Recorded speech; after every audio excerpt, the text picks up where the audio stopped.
sekarang berada di pelabuhan penyeberangan Pateten, Kota Bitung. Di belakang saya ada KMP Dalente Woba. Kapal ini memiliki panjang 57,6 meter dengan kapasitas pemuatan kendaraan 19 unit, di mana diantaranya bahwa truk besar bisa diangkut dengan 7 unit dan kendaraan truk sedang sebanyak 8 unit dan 4 unit itu kendaraan kecil. Kapal ini memiliki gross ton itu 1120 dan kapasitas mesinnya, main engine-nya itu 1136 kali 2 horsepower, aux engine-nya 136 horsepower kali 2. Baiklah, sekarang kita menuju ke kapal KMP Dalente Woba biar kita lihat tentang kardek, mesin, dan ruang nakoda yang ada di atas kapal. Sekarang saya sudah berada di samping kapal KMP Dalente Woba. Kapal ini sekarang berada di Trester karena menunggu untuk waktu pemberangkatan. Kebetulan kapal ini belum punya muatan, makanya kesempatan hari ini kita akan mereview, melihat apa-apa sih yang ada di dalam kapal ini. Maybe stars will show me something, something I can hold on to. And maybe stars will show me something. Sekarang kita sudah berada di ruang kardek KMP Dalente Woba. Sekarang ini tidak saatnya untuk melihat-lihat. Tujuan kita pertama adalah kamar mesin atau engine room. Ayo check it out.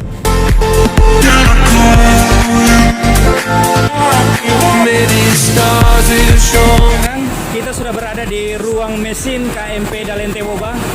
Kalau kita lihat kapal ini dari ruang mesin sampai mesin-mesin yang ada di dalam sini semuanya bersih, mengkilap dan dirawat dengan baik. Sampai lantai debu tidak berdebu. Artinya kapal ini sangat-sangat baik untuk kualitas perawatan. Sekarang kita sudah berada di control room KMP Dalente Woba dan memang kita lihat sama-sama bahwa dari control room ini kelihatannya bersih karena memang kapal ini adalah kapal yang sangat diidam-idamkan oleh masyarakat yang berada di kepulauan, terutama tujuan Sangihe, Talaut, dan juga Tobelo, Halmahera Utara. Even though it feels wrong in my heart, when I'm driving through the night with no strength left in... Sekarang kita sudah berada di ruang penumpang untuk KMP Dalente Woba. Kalau kita lihat di sini, tempat tidur di sini sangat-sangat nyaman buat para penumpang karena memang ruangan ini dilengkapi dengan AC 2 buah di sebelah kiri dari lambung kapal dan juga sebelah kanan. Saya boleh dilihat di sebelah sana. Dan juga di sini ada fasilitas untuk alat keselamatan. Nah, ini yang paling penting. Alat keselamatan ini life jacket untuk orang dewasa sama life jacket untuk anak kecil. Jadi bukan cuma orang dewasa yang punya life jacket, termasuk anak-anak juga punya. Dan di sini juga kita bisa lihat ada tempat sampah. Tempat sampah ini sangat menarik karena memang setelah kapal tiba di pelabuhan dia langsung dibersihkan sehingga penumpang-penumpang yang berada di sekitaran tempat tidur, tempat istirahat ini sangat nyaman untuk perjalanan bepergian ke antar pulau, terutama Tobelo maupun Sangihe, Talaut.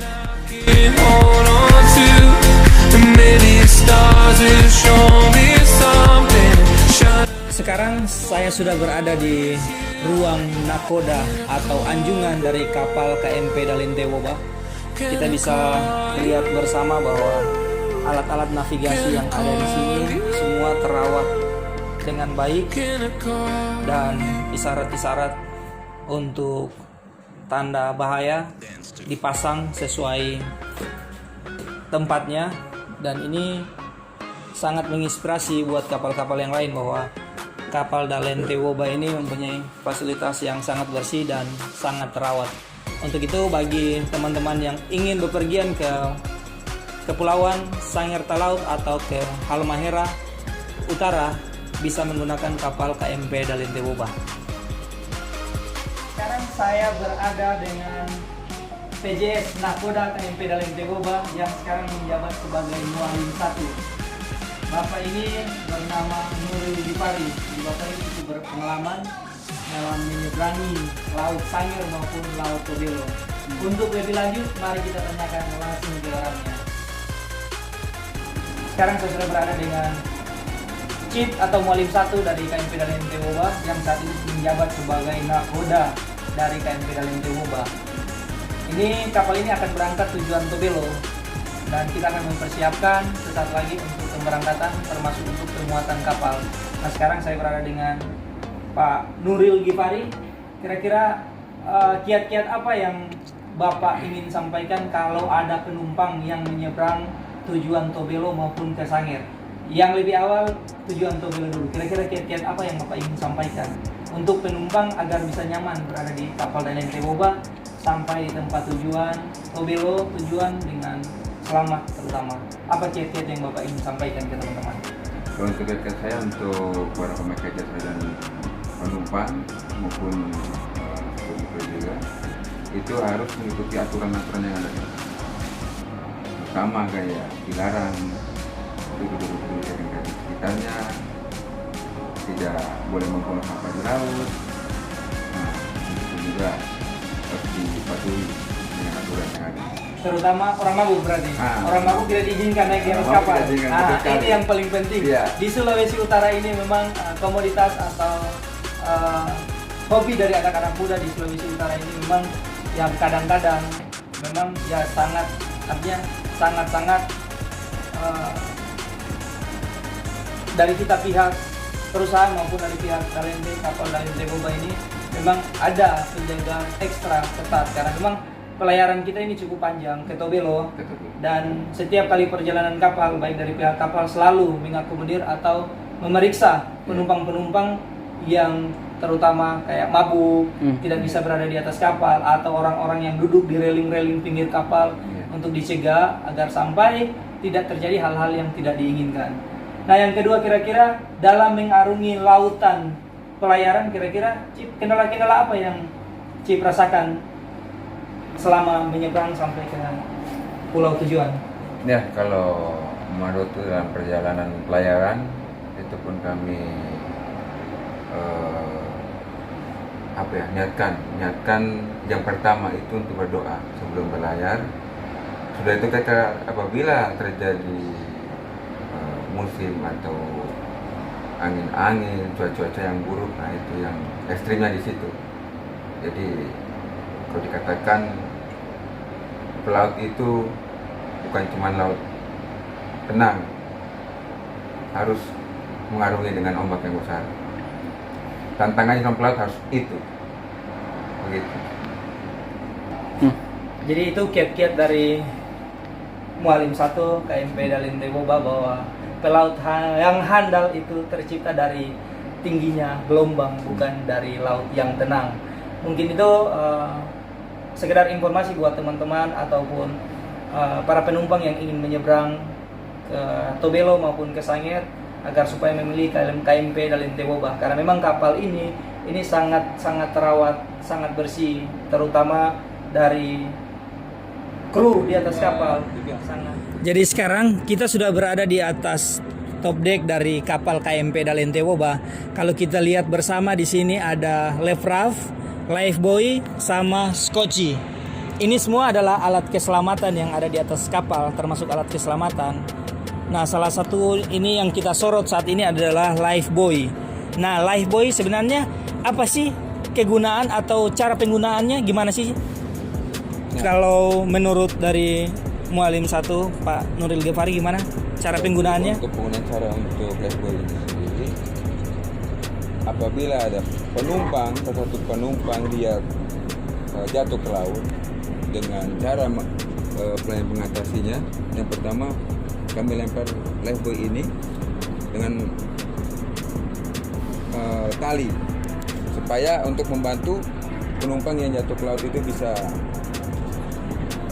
kami tolong.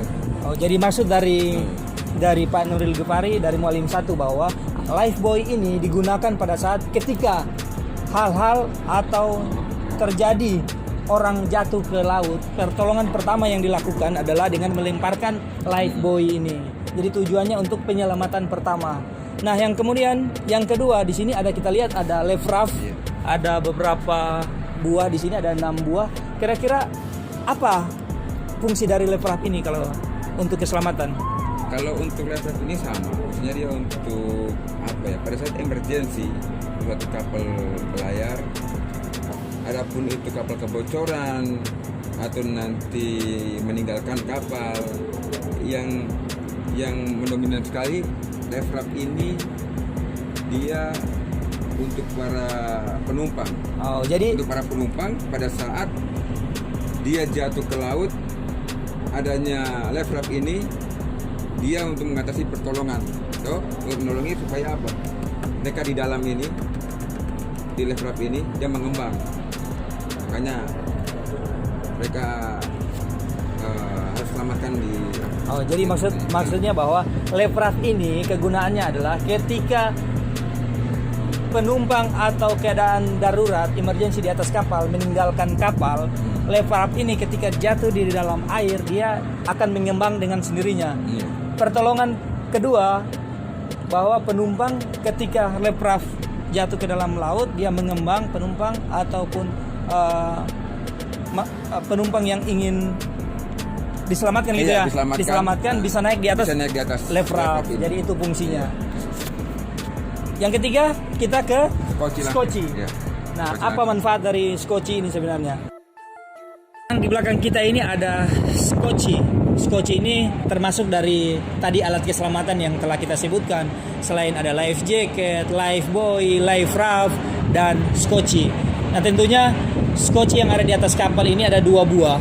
Ada di sisi kiri maupun sisi kanan dan dilengkapi dengan masing-masing mesin. Tujuan dari skoci ini kira-kira apa kira-kira? Dari Chip bisa jelaskan apa tujuan dari skoci ini? Skoci salah satu dari alat keselamatan pada kapal. Dan untuk penggunaan skoci tersebut itu sama. Apabila penumpang atau para ABK untuk membantu pertolongan kepada penumpang yang jatuh ke laut, alat skoci ini ya sangat membantu sekali. Oke. Kalau boleh tahu kapasitas dari skoci ini berapa orang? Jadi kapasitas dari skoci ini adalah 6 orang. Artinya skoci ini ketika diturunkan di atas air, skoci ini adalah alat pertolongan atau alat bantu yang paling cepat untuk membantu korban ketika jatuh di atas air. Jadi demikian gitu, Cip? Ya. Oke, terima kasih atas penjelasan dari Mualim 1 KMP Dalente Boba. Ini sangat memberikan inspirasi ke kita yang tadinya kita tidak tahu apa sih alat-alat keselamatan yang ada di atas kapal. Berkat penjelasan dari Mualim 1 tadi kita bisa tahu bahwa ternyata di atas kapal ini terutama KMP Dalente Boba ini sangat banyak alat-alat keselamatan. Untuk itu para penumpang tidak usah takutlah atau ragu untuk menyeberang melalui antar pulau karena kapal Dalente Boba ini sangat-sangat dijamin untuk keselamatan serta keamanan bagi para penumpang untuk sampai ke tujuan masing-masing.